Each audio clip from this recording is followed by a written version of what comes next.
My question involves the impact of focusing on two different sets of desires and that impact on my creative power and the manifestation. There's no negative impact. You could have 1,000 different desires if all of them make you feel good when you focus upon them. As long as you're focusing upon the end of the stick of the desire that feels life-giving, then you are allowing all things that you want to come to fruition.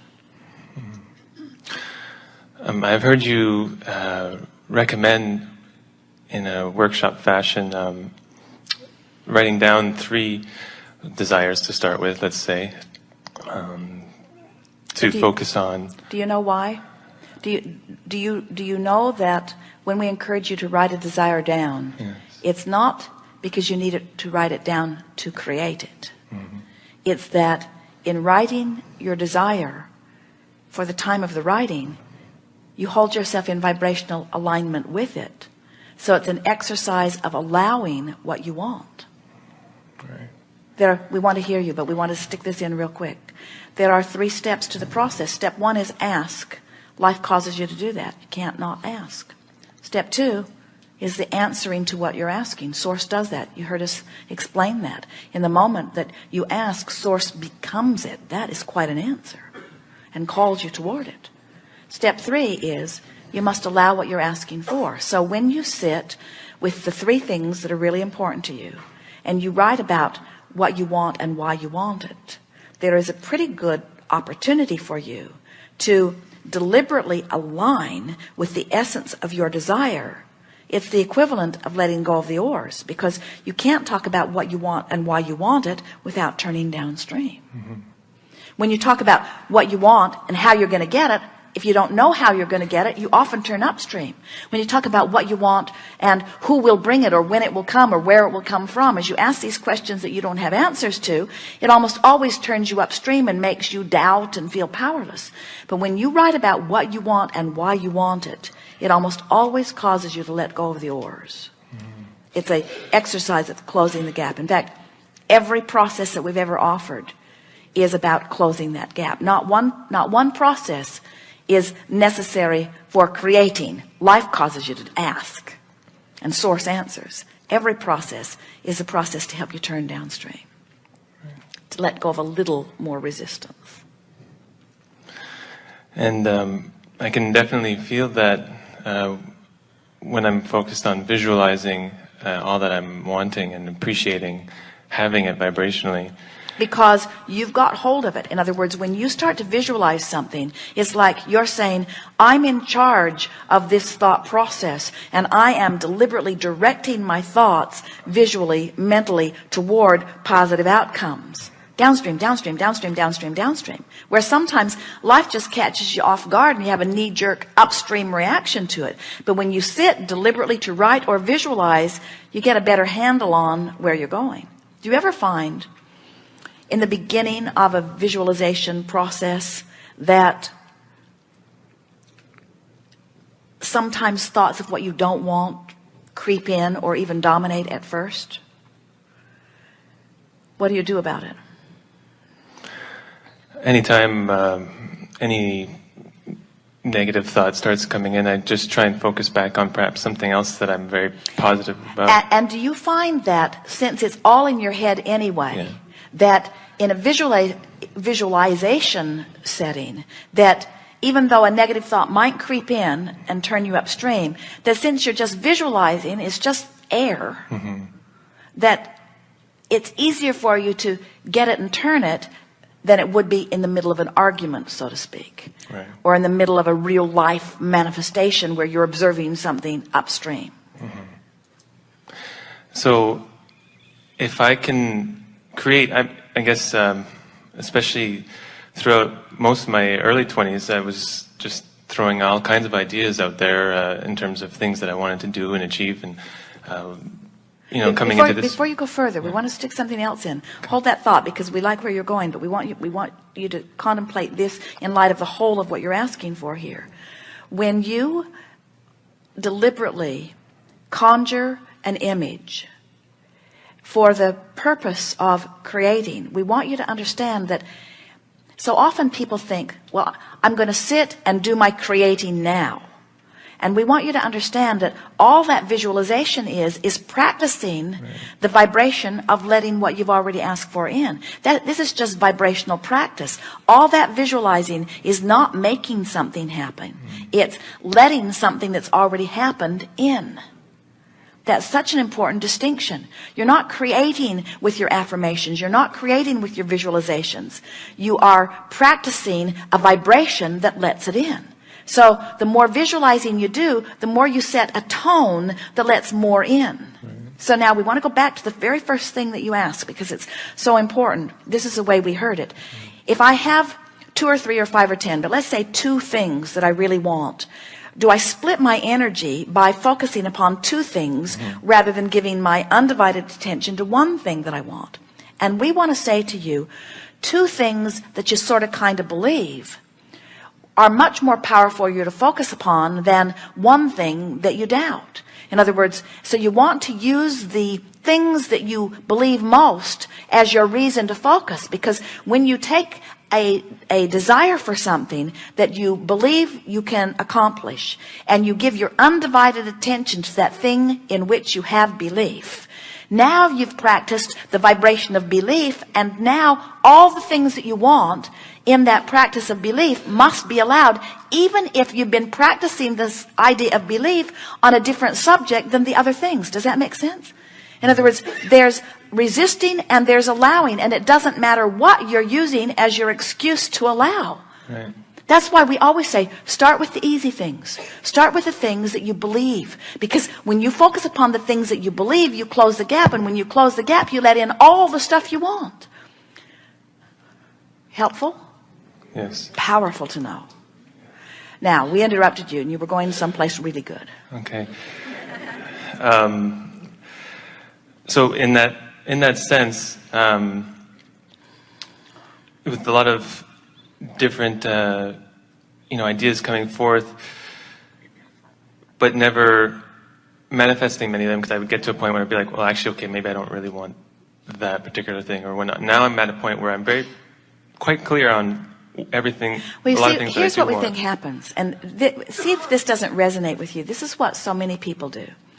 We're going to give you a very easy to follow depiction here. So life causes you to want something, and for a while you're writing about it and you're thinking about it, you're visualizing about it, and you're feeling pretty good about it, and you're moving toward it. Now this is an important distinction.